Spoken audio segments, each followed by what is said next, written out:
নমস্কার। বাংলা সেরা গল্পে সবাইকে জানাই স্বাগত। শুরু করছি আজকের গল্প।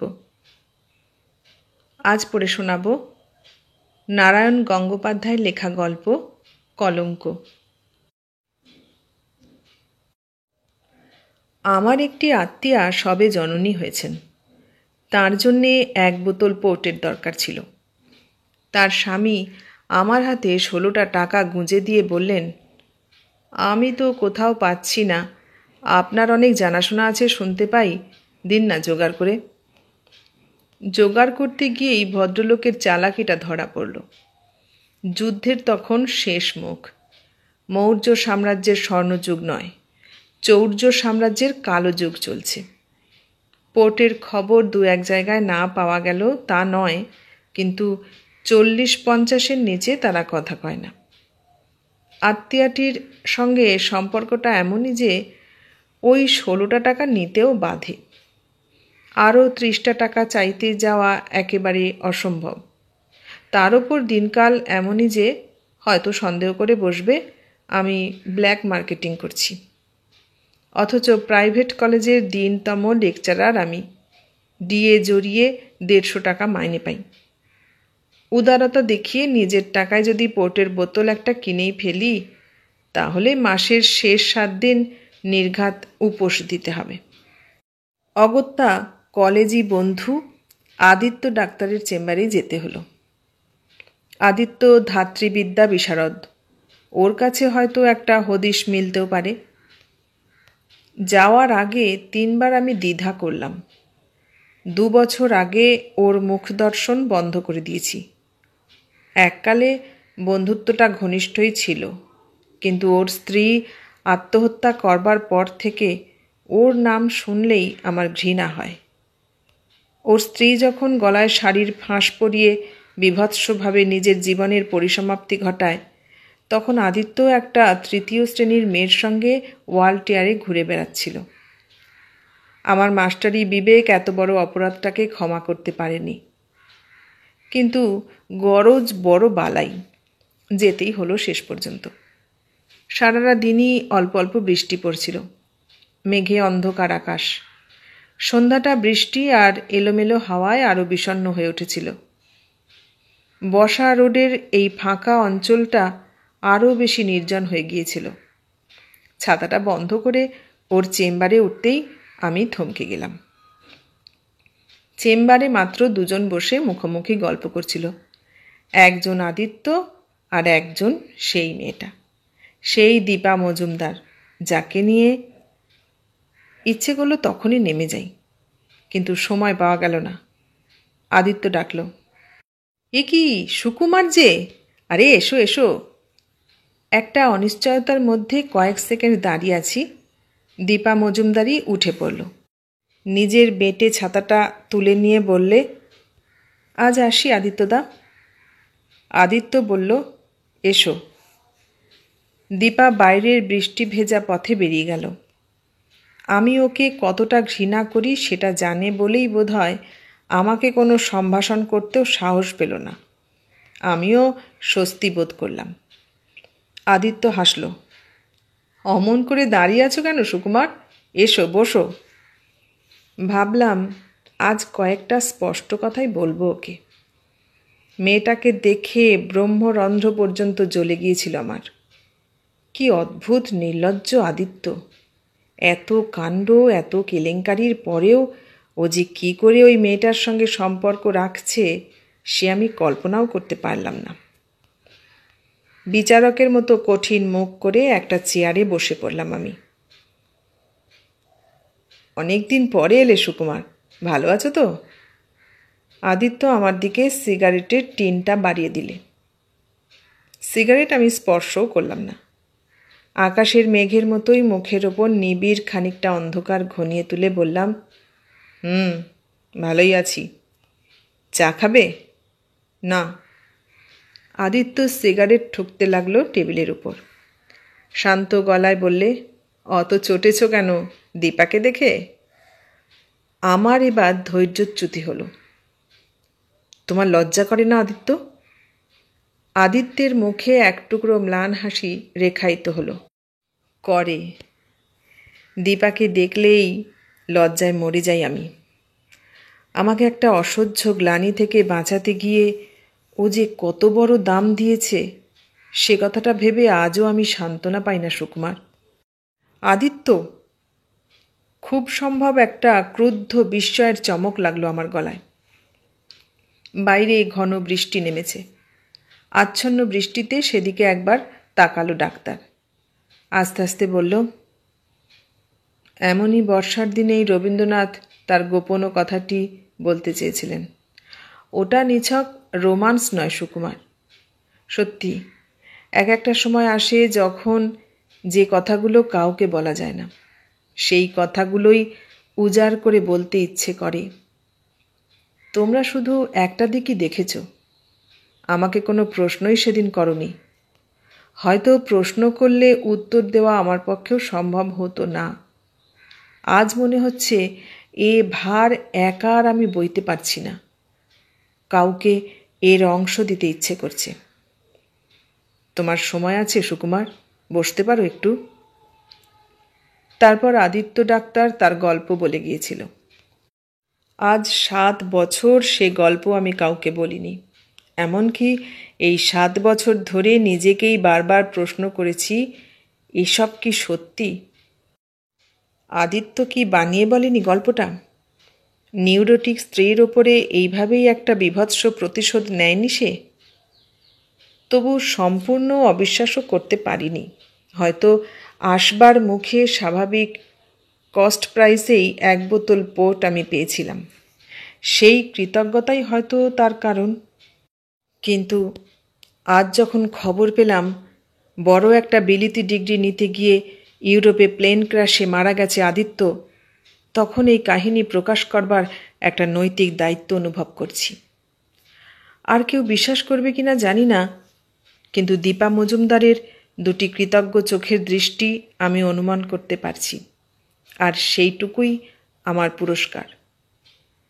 ডাক্তার যা বলেছিল তা এই। তোমরা আমার স্ত্রী বিথিকে জানতে সে সুন্দরী, বিদুষী, গুণবতী, কিন্তু এটা জানতে না সে কি ভয়ঙ্কর নিউরোটিক। দাম্পত্য প্রেমের সে বিভৎস অভিশাপ বাইরে থেকে কেউ কল্পনাও করতে পারে না। সাজানো ড্রয়িং রুমে স্বামী স্ত্রী যখন হাসি মুখে ভালো চা আর ভালো খাবার দিয়ে বন্ধুদের আপ্যায়ন করছে, কেউ অনুরোধ জানালে স্ত্রী যখন অর্গানে বসে মধুর কণ্ঠে গান শোনাচ্ছে, তখন স্বভাবতই মনে হতে পারে এমন আইডিয়াল কম্বিনেশন বুঝি কখনো হয় না।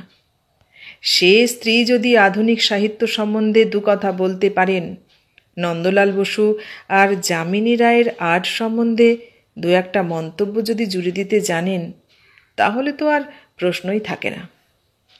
বন্ধুদের ঈর্ষাদগ্ধ দীর্ঘশ্বাসের সঙ্গে শোনা যায়, সত্যি তুমি কি সুখী, কি সুখী। তাই বটে। রাত্রে শোবার ঘরে নিভৃত নাটকটাকে কেউ তো দেখতে পায় না।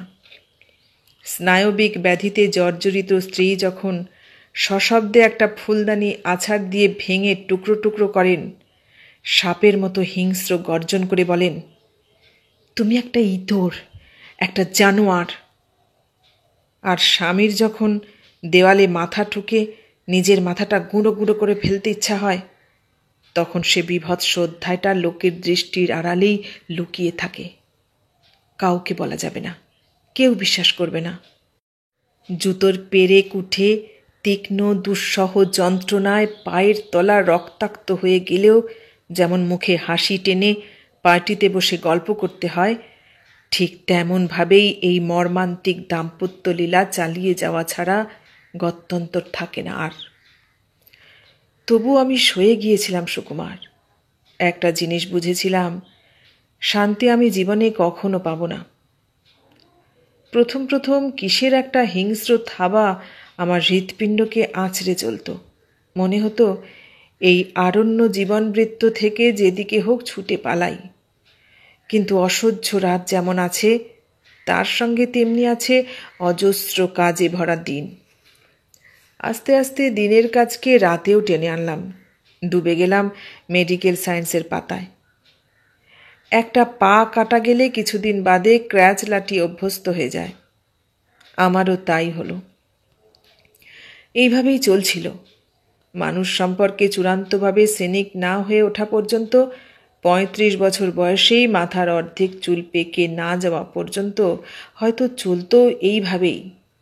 তারপর সমস্ত আশা আকাঙ্ক্ষার ওপর নামতো একটা শ্রান্ত নির্বেদ। কিন্তু সে পর্যায়ে পৌঁছবার আগেই পাশের ফ্ল্যাটে এক ঘর নতুন ভাড়াটে এলো। নবাগত ওই প্রতিবেশীটির নাম নিশিবাবু। শুনেছিলাম রাধাবাজারের ওদিকে নাকি তার কাগজের ব্যবসা আছে।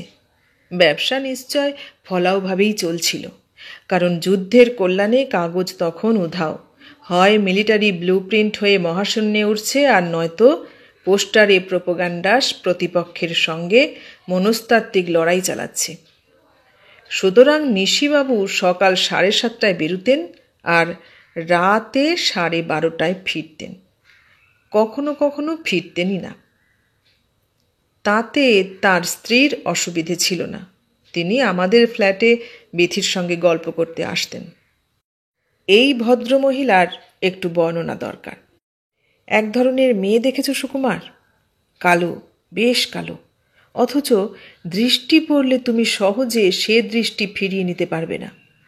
উজ্জ্বল তরল চোখ, অথচ সে চোখে কি একটা বিষাক্ত প্রভাব আছে। সুন্দর শরীরে একটা পল্লবিত ছন্দ। আচমকা তোমার মনে হবে পায়ের কাছে ফনা তোলা একটা কেউটে সাপ দেখতে পাচ্ছ। মনে হচ্ছে তোমার এখনই পালিয়ে যাওয়া দরকার, অথচ সেই তীক্ষ্ণ বিষাক্ত রূপের দিকে তাকিয়ে তুমি সরে যেতে পারছ না। রসশাস্ত্রে নায়িকা লক্ষণে সর্পিণীর উল্লেখ নেই কেন, এ কথা একমাত্র পণ্ডিতেরাই বলতে পারবেন। আমার সঙ্গে আলাপ হয়েছিল সামান্যই। ডক্টর রায়, এ আপনার ভারী অন্যায় কিন্তু। অন্যায়? প্রায় প্রথম পরিচয়ে এ ধরনের অভিযোগের জন্যে আমি তৈরি ছিলাম না। কি করেছি? সারাদিন তো বাইরে বাইরে ঘোরেন আপনি। বেচারি বিথির কি করে দিন কাটে বলুন তো? মুখে এসেছিল, আপনার স্বামী বুঝি আপনার আঁচলের তলায় আশ্রিত হয়ে বসে আছেন। মনে এসেছিল, রাত্রের কয়েক ঘন্টাই বিথি আমায় সহ্য করতে পারে না, আর 24 ঘন্টা ওকে সঙ্গ দিতে গেলে ও হয়তো আমায় খুনই করে বসবে। কিন্তু মুখের কথা মনের কথা দুটোই আমি চেপে গেলাম। স্বাভাবিক সৌজন্যে জবাব দিলাম, ডাক্তার মানুষ, বুঝতেই পারেন অবস্থা, সময় কই আমার। সময় করে নেওয়া উচিত। বিথির কত খারাপ লাগে সে কি বোঝেন না? ধমক দিতে ইচ্ছে হচ্ছিল, কিন্তু আমি বিনয়ের হাসি হাসলাম। অযাচিত উপদেশটাকে ভদ্রভাবেই মেনে নিতে হলো। ব্যাস, ওই পর্যন্তই। তারপর থেকে ওর সঙ্গে আমার বিশেষ কোনো রকম বাক্যালাপ ঘটেনি। মাঝে মাঝে দেখা হয়েছে, হাসির বিনিময়ও ঘটেছে, ঠিক যতটুকু না হাসলে নয়। ভদ্রমহিলাকে আমার বিশেষ ভালো লাগেনি। উনিও যে আমাকে প্রীতির চোখে দেখছেন সে কথা মনে হয়নি কখনো। তাতে আমার কিছু আসে যায়নি। বিথির যদি ওকে ভালো লেগে থাকে সেইটাই যথেষ্ট। বরং এইটাই ভেবেছি, আমার ওপর থেকে বিথির দৃষ্টিটা খানিক সরে গেলেই যেন স্বস্তি পাই আমি। ওর নিউরোসিসের জগতে আর একজন কেউ থাকুক, সঙ্গদিগকে ভুলিয়ে রাখুক। আশ্চর্য, হলেও তাই। ভদ্রমহিলাকে বিথি ডাকত খুকুদি বলে। ওর আর কোনো নাম আছে কিনা জানতে চাইনি। জানবার কৌতূহলও আমার ছিল না, কিন্তু কৌতূহল বেড়ে উঠল তখন যখন দেখলাম বিথি একেবারে খুকুদি অন্তপ্রাণ হয়ে উঠেছে। বিথি চরিত্রের দিক থেকে আত্মকেন্দ্রিক, রুচির দিক থেকে উন্নাসিক। খুকুদির সঙ্গে তার এই অন্তরঙ্গতা আমার কেমন বাড়াবাড়ি ঠেকল। শিক্ষা দীক্ষার বিচারে খুকুদি বিথির চাইতে অনেক নিম্ন স্তরের। কথাবার্তায় স্পষ্ট একটা অমার্জিত ভঙ্গি। বিথি গ্র্যাজুয়েট। খুকুদির লেখাপড়া কতদূর জানি না, তবে ওর স্বহস্তের একটা ছোট স্লিপ দেখেছিলাম একবার। তাতে 3 লাইনে 4টে বানান ভুল ছিল, আর হাতের লেখা দেখে মনে হয়েছিল ধোপার খাতার পরে উনি আর বেশি দূর এগোননি। তবু দুজনের মধ্যে কী যে বন্ধুত্ব জমে উঠল সুকুমার, সে তোমায় আমি ভালো করে বোঝাতে পারবো না। দুপুর হলেই খোকু দিয়ে একটা পানের বাটা নিয়ে ওপরে এসে বসেন। পান খাওয়া চলে, গল্প চলে। বিথি আগে কালে ভদ্রে 2-1টা পান খেত। খুকুদির পাল্লায় পড়ে দেখলাম ওর দস্তুর মতো নেশা হয়ে গেছে। একদিন বলেছিলাম, ওর পান খাও কেন, নিজে কিছু আনিয়ে নিলেই পারো। বিথি বলেছিল, না না, খুকুদির মতো পান কেউ সাজতে পারে না, ওর হাতের একটা আলাদা স্বাদ আছে। স্বাদ থাকে তো থাক, আমার কিছু বলবার নেই। বরং একদিক থেকে জিনিসটা ভালোই হয়েছিল আমার পক্ষে। যত দিন যেতে লাগলো আমার ওপর থেকে বিথির খড় দৃষ্টিটা সরে যেতে লাগলো একটু একটু করে। বিথির মেজাজের চেহারাও বদলাতে শুরু করলো। অনেকটা শান্ত, অনেকখানি আত্মমগ্ন এখন। কখনো কখনো আমার সঙ্গে গল্প করতেও চেষ্টা করে। সবই খুকুদির গল্প। খুকুদির বাড়ির কোন আমড়া গাছে ভূত থাকত, ছেলেবেলায় খুকুদি কবে গঙ্গা স্নান করতে গিয়ে ডুবে গিয়েছিলেন, এই সব রোমাঞ্চকর কাহিনী প্রায় শুনতে হতো আমাকে। সেই চরিতামৃত শুনতে শুনতে ক্লান্তির ঘুম নেমে আসতো আমার চোখে। কখনো কখনো ভারী আশ্চর্য লাগতো, সন্দেহ হতো বিথির চরিত্রে ধীরে ধীরে একটা পরিবর্তন ঘটে যাচ্ছে। ও যেন খুকুদির প্রেমে পড়েছে, যেন খুকুদিকে নির্বিচারে গ্রহণ করতে শুরু করেছে। আমার ব্যক্তিগত সুখ সুবিধাগুলোর ওপর বিথির যে সতর্ক মনোযোগ থাকত, ক্রমশ সেটা যেন সরে যাচ্ছে দূরে। প্রায় বিথি ও পাশে ফ্ল্যাটে গিয়ে বসে থাকত। আগে খুকুদি আসতো, কিন্তু এখন যাওয়ার গরজটা যেন বিথির পক্ষ থেকেই। ডাকাডাকি করলেও সহজে আসতে চাইত না। রান্নার ব্যাপারে বিথি কোনো দিন চাকরকে বিশ্বাস করেনি। এখন ও পাটটা সে ওদের হাতেই তুলে দিয়েছিল। ব্যক্তিগত প্রয়োজনের ব্যাপারে নিজের ওপর নির্ভর করতে আমার ভালোই লাগে। ভোজনবিলাসীও আমি নই, কাজেই এসবে আমার কোনো ক্ষতিবৃদ্ধি হয়নি। কিন্তু শেষ পর্যন্ত আমাকে চকিত হয়ে উঠতেই হলো। ডাক্তারিতে পসার তখনও এমন বেশি জমে ওঠেনি যে মুঠো মুঠো নোট পড়ে থাকে ট্রাউজারের পকেটে। বরং যা পেতাম তার সম্পর্কে আমাকে সজাগ থাকতে হতো, খরচ করতে হতো সাবধানী হিসেবের সঙ্গে। এই অবস্থায় একদিন ড্রয়ার খুলে দেখলাম 40টা টাকা পাওয়া যাচ্ছে না। বিথিকে ডাকলাম। বিথির মুখে ভ্রুকুটি ঘনিয়ে এলো। অত চেঁচাচ্ছ কেন 40টা টাকার জন্য? আছে আমার কাছে। তাহলে গোটা 20 টাকা আমাকে দাও। গরম জামা কাপড়গুলো ধুতে দিয়েছিলাম, নিয়ে আসতে হবে আজ। বিথি একটু চুপ করে থেকে বললে, তাহলে দিন কয়েক পরেই এনো। কেন, দিয়েছ নাকি কাউকে? বিথি জবাব দিল না। সঙ্গে সঙ্গেই আমি অনুমান করে ফেললাম, তোমার প্রাণের বন্ধু খুকুদিকে দাওনি তো? প্রশ্নটা নিরীহ, অন্তত উত্তেজিত হওয়ার কিছুই ছিল না, কিন্তু তৎক্ষণাৎ নিউরোসিসের একটা বন্য আভা জ্বলে উঠল বিথির চোখে। যদি দিয়েই থাকি কি হয়েছে তাতে? অমন ছোট লোকের মতো করছো কেন সেজন্যে? এ ধরনের কথায় আর ধৈর্যচ্যুতি হয় না আমার। দিনের পর দিন প্রায় অকারণ কটু কাটব্য শুনতে শুনতে এসবে আমি অভ্যস্ত হয়ে গেছি। আমি সংযম হারালাম না। বললাম, দিয়েছ কিনা সেইটাই শুধু জানতে চেয়েছি, ছোট লোকের মতো কিছু করিনি। না, করনি, বিথি তিক্ত গলায় বললে। তোমাকে যেন আমি আর চিনি না। কি মতলব নিয়ে কি কথা যে তুমি বলো সে আমার বিলক্ষণ জানা আছে। আমি থেমে গেলাম। এর পরে আর একটা কথা বাড়ানোর অর্থই হলো খানিক কল্পনাতীত বিভীষিকার দৃশ্য সৃষ্টি করা। বিথি আর্তনাদ করবে, চাপা গলায় অবিশ্বাস্য ভাষায় অকথ্য গালাগালি করবে, আছাড় দিয়ে চুরমার করবে গোটা 2 কাঁচের গ্লাস। আর সেদিকে তাকিয়ে আমার মনে হবে কি ভয়ানক মানসিক নরকের মধ্যে আমায় বেঁচে থাকতে হবে, দিনের পর দিন, মাসের পর মাস, বছরের পর বছর। নিঃশব্দে ঘর থেকে বেরিয়ে গেলাম আমি।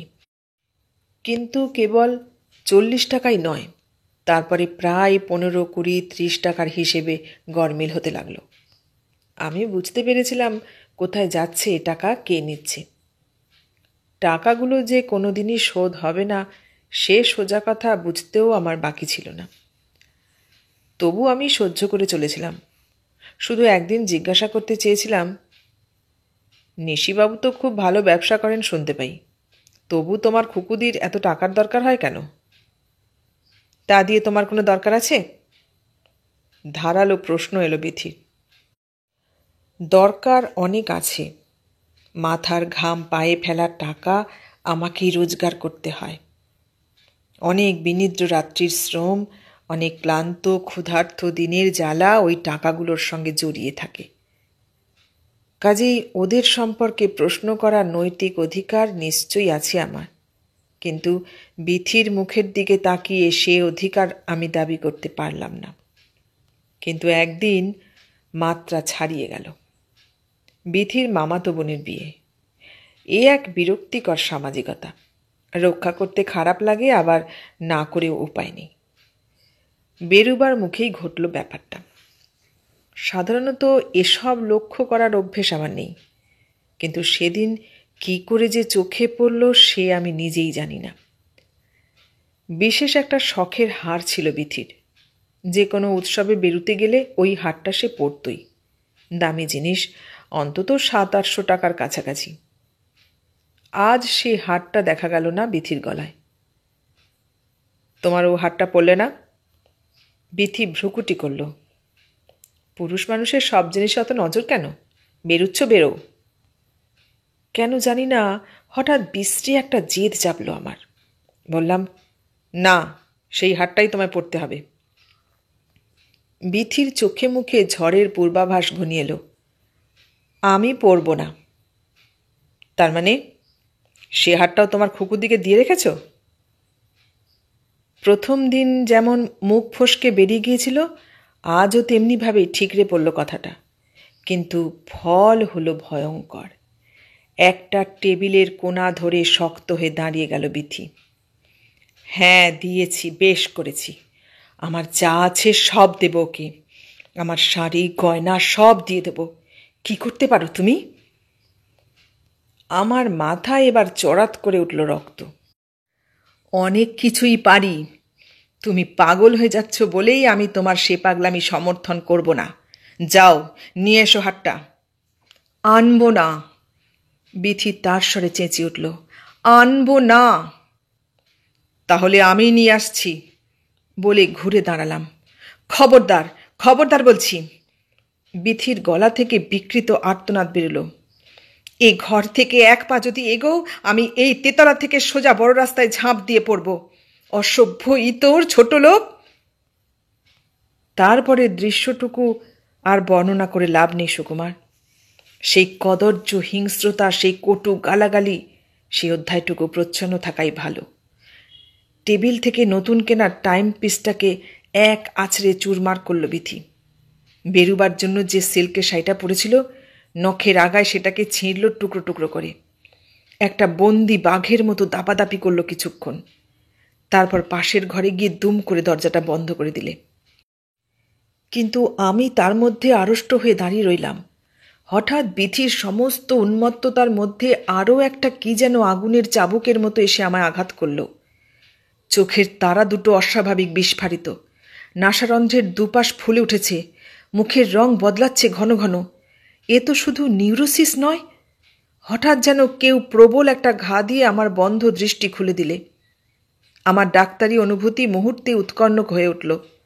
মনে পড়ল, আরও মনে পড়ল, আজকাল প্রায় রাতে ভালো করে ঘুমোয় না বিথি। ওঠে, অন্ধকার ঘরে পায়চারি করে বেড়ায়। প্রশ্ন করলে জবাব দেয়, বিছানায় বড্ড পিঁপড়ে উঠেছে, ঘুমোতে পারি না। অথচ আলো জ্বেলে বিছানায় একটি পিঁপড়ের সন্ধানও আমি পাইনি। এসব কিসের লক্ষণ? কিসের? কিছুক্ষণ যেন পা থেকে মাথা পর্যন্ত কংক্রিটের মতো জমে গেল আমার। তারপরেই চোখে পড়ল টেবিলের ওপরে দুটো পান, খুকুদির পান। বেরুবার সময় খাবে বলে এনেছিল বিথি। পান দুটো নিয়ে আমি তখনই চলে গেলাম ল্যাবরেটরিতে। তখন আমার পায়ের নিচে মাটি ছিল না, আকাশ ছিল না মাথার ওপর। রেজাল্ট জানতে সময় লাগলো না। একটু পরেই এলো কেমিস্ট। এ পান কোত্থেকে জোগাড় করলেন? কি আছে ওতে? রুদ্ধ গলায় আমি প্রশ্ন করলাম। কেমিস্ট জবাব দিলে, কোকেন। জানতাম, আগেই বুঝেছিলাম। সোজা এসে খুকুদির ফ্ল্যাটের কড়া নাড়লাম। খুকুদি এসে সামনে দাঁড়ালো। ভাগ্যিস বিথি সেখানে ছিল না। সে তখনও নিজের ঘরেই খিল বন্ধ করে পড়ে আছে। খুকুদি এক মুহূর্ত আমার চোখের দিকে তাকালো। তরল চঞ্চল চোখ দুটোই যেন বিষের ঢেউ দুলে গেল চকিতের জন্যে। তারপরেই মোহিনী হাসি হেসে বললে, ডক্টর রায়, আপনি? কি ভাগ্য আমার! আসুন আসুন। লোহার মতো শক্ত গলায় আমি বললাম, আপনার অভ্যর্থনা নেবার জন্য আমি আসিনি। আমি বলতে এসেছি, এ বাড়ি থেকে আপনি এক্ষুনি বেরিয়ে যাবেন। বেরিয়ে যাব? হ্যাঁ, বেরিয়ে যাবেন। খুকুদির চোখে আবার নীল হিংসার ঢেউ খেলল। কিন্তু অবিশ্বাস্য সংযমের সঙ্গে খুকুদি বললে, আপনি আমার স্বামীও নন, বাড়িওয়ালাও নন যে হুকুম করলেই এ বাড়ি থেকে বেরিয়ে যাব। রোদে রোদে ঘুরে বোধহয় মাথা খারাপ হয়েছে আপনার। আমি আপনাকে মনে করিয়ে দিচ্ছি, এটা আপনার ফ্ল্যাট নয়, পাশেরটা। কোন ফ্ল্যাট আমার সে আমি জানি। আপনার স্বামী হওয়ার দুর্ভাগ্য আমার হয়নি, সে কথাও আমার মনে আছে। খুকুদির মুখে আমি বজ্রদৃষ্টি ফেললাম। আমি বিথির স্বামী, আর এটাও আমার জানতে বাকি নেই যে বিথিকে আপনি কোকেন ধরিয়েছেন। সেই সঙ্গে একে একে কেড়ে নিচ্ছেন তার টাকা, গয়না, মনুষ্যত্ব, তার সব। ফনা তোলা নাগিনীর মতো দুলছিল খুকুদি। এবার যেন শিকড় পড়ল মাথায়, কোঁকড়ে ছোট হয়ে গেল সঙ্গে সঙ্গে। তবু হাল ছাড়ল না। পাংশু হাসি হেসে বললে, আপনি কি পাগল হয়ে গেলেন ডক্টর রায়? চালাকি করবার চেষ্টা করবেন না। ইচ্ছে করল খুকুদির গলাটা আমি টিপে ধরি। আমি পাগল হতে পারি, কিন্তু পুলিশ নয়। আপনার ফ্ল্যাট সার্চ করলে কোকেন পাওয়া যাবে কিনা সেটা তারাই বিচার করবে। খানিকক্ষণ নিথর হয়ে দাঁড়িয়ে রইল খুকুদি। ওর গলার একটা শিরা আমি দেখতে পাচ্ছিলাম। অদ্ভুতভাবে সেটা কাঁপছে, যেন মাথা থ্যাঁতলানো একটা সাপ মোচড় খাচ্ছে অন্তিম যন্ত্রণায়। চাপা উত্তেজনায় খুকুদির ঠোঁট দুটো অল্প অল্প নড়তে লাগলো অনেকক্ষণ। বললাম, আপনি যাবেন না আমি পুলিশে খবর দেব? খুকুদি বললে, পুলিশের দরকার নেই, আমি এমনি যাচ্ছি। কিন্তু কোথায় যাব? সে কথা বলবার দায় আমার নয়। আপনার মামার বাড়ি, পিসের বাড়ি, জাহান্নাম, যেখানে হোক। খুকুদির গলার শিরাটা শেষবার কেঁপে উঠল। দুই চোখে দেখা দিল হিংসার শেষ ফুলকি। পথ বাতলে দিয়েছেন, সেজন্যে ধন্যবাদ। এখুনি যেতে হবে? এখুনি। আমার স্বামীকে কি জবাব দেব? আপনি জানেন। যাবার আগে একটা সুটকেস নিয়ে যেতে পারি? হ্যাঁ, আপনার কোকেন শুদ্ধ, কিন্তু এখনই নিয়ে আসুন। আমি আপনাকে রাস্তায় ট্যাক্সিতে তুলে দিয়ে আসব। আর মনে রাখবেন, এ বাড়িতে যদি আর কখনো পা দেন, অন্তত 5 বছর জেল খাটবার জন্য তৈরি হয়ে আসতে হবে আপনাকে। খুকুদি দেরি করল না। 2 মিনিটের মধ্যেই বেরিয়ে এলো একটা চামড়ার সুটকেস নিয়ে। রাস্তায় ট্যাক্সি আমি ডাকলাম। গাড়িটা চলে যেতে খুকুদির চাপা গলার শাসানি ভেসে এলো শেষবার। জেনে শুনে আপনি আগুনে হাত দিলেন ডক্টর রায়। আমাকে আপনি চেনেননি। পরে চিনেছিলাম। জেনেছিলাম খুকুদি নিশিবাবুর বিবাহিতা স্ত্রী নয়। কিন্তু এসব কথা থাক সুকুমার। এই কুৎসিত অধ্যায়ের জেদ টানতে আর ভালো লাগছে না। শুধু পরের দিন অদ্ভুত কতকগুলো কাণ্ড করেছিল বিথি। একটা অসহ্য অব্যক্ত শারীরিক যন্ত্রণায় মেঝেতে গড়াগড়ি খেয়েছিল। ঘামে ভিজে গিয়েছিল সর্বাঙ্গ, হাতে পায়ে খিঁচুনি ধরেছিল। তারপর হঠাৎ উঠে ঝাঁপিয়ে পড়েছিল আমার ওপর। বাঘিনীর মতো আঁচড়ে আঁচড়ে মুখ রক্তাক্ত করে দিয়েছিল আমার।